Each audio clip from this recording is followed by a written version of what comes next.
আসসালামু আলাইকুম সুপ্রিয় দর্শক, আগামী ২৮শে জানুয়ারি বুধবার শিলিগুড়ি, বিরাটনগর, দার্জিলিং, জলপাইগুড়ি সহ পশ্চিমবঙ্গের একাধিক স্থানে হালকা থেকে মাঝারি ধরনের বৃষ্টিপাতের সম্ভাবনা রয়েছে।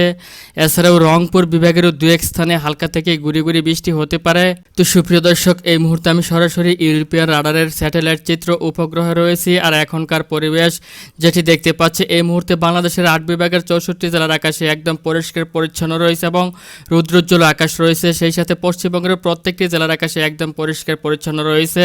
তবে এদিক থেকে আসাম, মেঘালয়ের অধিকাংশ অঞ্চলের আকাশে ভাসমান মেঘমালা রয়েছে। দেখতে পাচ্ছি আকাশ মেঘলা সহ মেঘাচ্ছন্ন রয়েছে। এদিক থেকে ত্রিপুরার প্রত্যেকটি জেলার আকাশে একদম পরিষ্কার পরিচ্ছন্ন রয়েছে।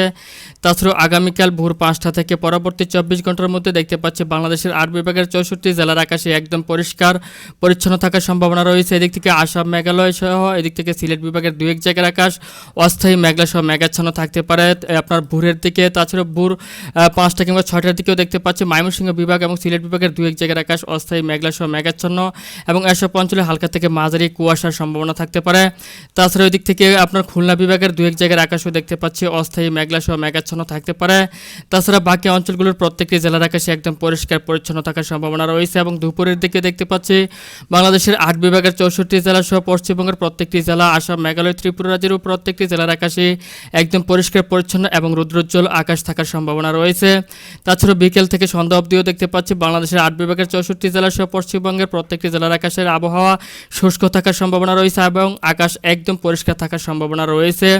তবে মাঝরাতের পর থেকে বাংলাদেশের একাধিক অঞ্চলগুলোতে আপনার মাঝারি থেকে ঘন কুয়াশার দেখা মিলতে পারে এবং এদিক থেকে সিলেট, ময়মনসিংহ বিভাগের দু এক জায়গার আকাশ অস্থায়ী মেঘলা সহ মেঘাচ্ছন্ন থাকার সম্ভাবনা দেখতে পাচ্ছি। তো সুপ্রিয় দর্শক, এই মুহূর্তে আপনাদেরকে আমি জানিয়ে দিব তাপমাত্রা অনুযায়ী আগামীকাল সোমবার দিনের বেলায় কেমন তাপমাত্রা থাকতে পারে এবং রাতের বেলায় কোন জেলাতে বা কোন বিভাগগুলোতে কেমন তাপমাত্রা থাকতে পারে। তো সুপ্রিয় দর্শক, আগামীকাল সোমবার দেখতে পাচ্ছি যে আপনার ভোর ৬টার পর থেকে রোদের দেখা মিলবে এবং বেলা বাড়ার সাথে সাথে আপনারা দেখতে পাচ্ছি বাংলাদেশের ৮ বিভাগের ৬৪ জেলাতে একবারে ফকফকে রোদের সম্ভাবনা রয়েছে এবং এদিক থেকে দেখতে পাচ্ছি পশ্চিমবঙ্গের প্রত্যেকটি জেলাতে রোদের সম্ভাবনা রয়েছে। তার মধ্যে বাংলাদেশের রংপুরে ২৪ ডিগ্রি পর্যন্ত তাপমাত্রা উঠতে পারে, রাজশাহীতে ২৬ ডিগ্রি, ময়মনসিংহে ২৬ ডিগ্রি, সিলেটে ২৬ ডিগ্রি, ঢাকাতে ২৮ ডিগ্রি, খুলনাতে ২৮ ডিগ্রি, বরিশালে ২৭ ডিগ্রি এবং চট্টগ্রামে ২৭ ডিগ্রি সেলসিয়াস পর্যন্ত তাপমাত্রা ওঠার সম্ভাবনা রয়েছে এবং ঢাকা বিভাগের কিছু অঞ্চলগুলোতে আপনার ২৯ ডিগ্রি সেলসিয়াস তাপমাত্রা ওঠার সম্ভাবনা রয়েছে। তবে মাঝরাতের পর থেকে তাপমাত্রা দেখতে পাচ্ছি ব্যাপক হ্রাস পেতে পারে। আপনার এদিক থেকে রংপুর বিভাগের বেশ কিছু অঞ্চলগুলোতে ১১ থেকে ১২ ডিগ্রি সেলসিয়াসে তাপমাত্রা থাকতে পারে। এদিক থেকে সিলেট এবং এদিক থেকে চট্টগ্রাম বিভাগের একাধিক অঞ্চলগুলোতেও দেখতে পাচ্ছি ১২ থেকে ১৩ ডিগ্রি সেলসিয়াসে তাপমাত্রা থাকার সম্ভাবনা রয়েছে। তবে খুলনা, বরিশাল, ঢাকাতে আপনার ১৫ থেকে ১৬ ডিগ্রি সেলসিয়াসে তাপমাত্রা থাকতে পারে এবং ভোর ৫টার দিকে চলে আসলে দেখতে পাচ্ছি যে একাধিক অঞ্চলগুলো যেমন রাজশাহী এবং রংপুর বিভাগ সহ এদিক থেকে পশ্চিমবঙ্গের একাধিক অঞ্চলগুলোতে ১০ থেকে ১১ ডিগ্রি সেলসিয়াসের মধ্যে তাপমাত্রা থাকার সম্ভাবনা রয়েছে।